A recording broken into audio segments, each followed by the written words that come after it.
Hey friends. Well, I had a little insight this morning, and it grew out of an experience of wrestling with something,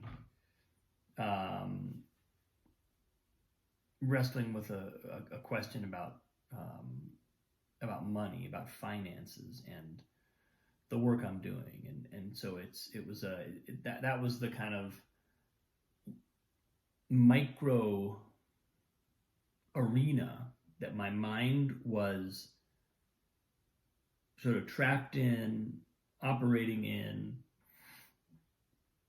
when I then had I was in the middle of my yoga routine, and I had my mind kind of went, wait a minute, why am I looking at it from this point of view? And I had a kind of an insight show up, which is that psychological pitfalls like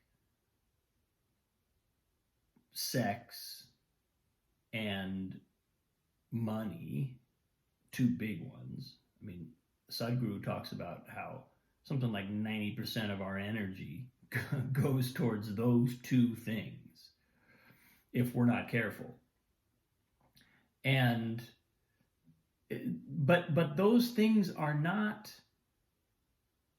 in and of themselves in any way evil or unspiritual or any other possible negative. There's nothing negative about them.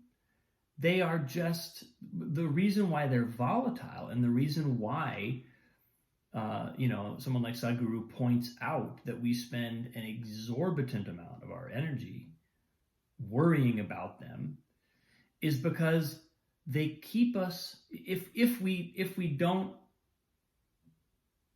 come into a proper relationship with them, if we can't manage them and keep them boundaried where they belong in our experience, then they can anchor us in the psychological realm. That's the big problem. There's nothing about them in and of themselves that's all that problematic, other than they are really powerful forces whose energy operates in the psychological realm. And therefore it keeps us, if we think those are the highest priorities, or if we think those are the most compelling, somehow, important things in our life, even subconsciously, because very few people would say, yes, my life is about sex and money. That's what I want my life to be about. My purpose in life is to have sex and have money, right? Who do you know who says that? Nobody says that. I mean, maybe some people do, but that doesn't mean that that's not what's happening. That doesn't mean that it's not driving us subconsciously. But the insight that I had was really kind of like, because I was trapped. I was in one of those moments where I was like, oh, what about this? Kind of having a little moment, and then it wasn't even necessarily that I saw, oh, there's a way out of this predicament. It was more that I saw the effect that was having on my mind. And I was in the midst of a yoga practice where my mind, I was kind of comparing. I was like, interesting. Here I am doing yoga and I'm internally obsessing about this little thing. Why am I doing that? Generally, my yoga practice is expansive. My mind is sort of like, it's dark, it's early in the morning and the house is still dark. I'm kind of like fused with the space outside the house.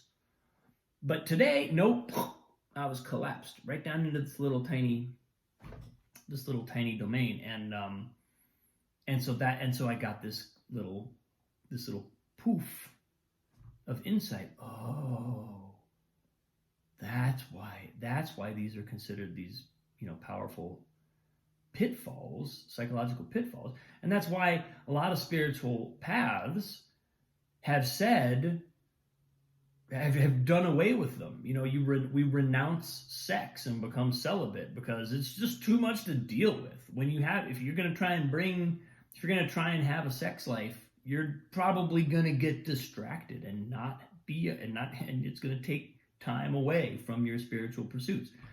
We renounce money and become an ascetic, right? Again, the logic being, it's just not worth dealing with it. Now, I don't happen to believe that's true. I don't, and I'm certainly not interested in a spiritual path that requires me to give those up. But I can see why historically that's been one of the stipulations of various of I would say most major spiritual traditions and monastic, mystic traditions has been to just kind of keep those at arm's length. Like, let's not make those too central to our lives, because they're going to burn up a lot of our energy and time dealing with it. Now, I happen to think that a mature psychological life that incorporates, it doesn't have to repress or banish those things, and that is actually able to integrate them, keep them firmly boundaried where they belong, is way preferable and probably even more spiritually ultimately effective, because, you know, our spiritual connection isn't contingent upon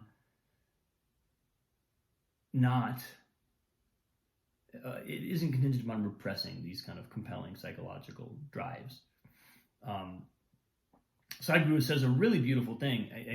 I read or heard this ages ago, so I'm paraphrasing, but he says something like, sex, if it stays in the body, is a wonderful thing. Sex, if it enters your mind, will take over your life and destroy your life. Money, if you keep it in your pocket, is a wonderful thing. Money, if it enters our mind, will destroy our life.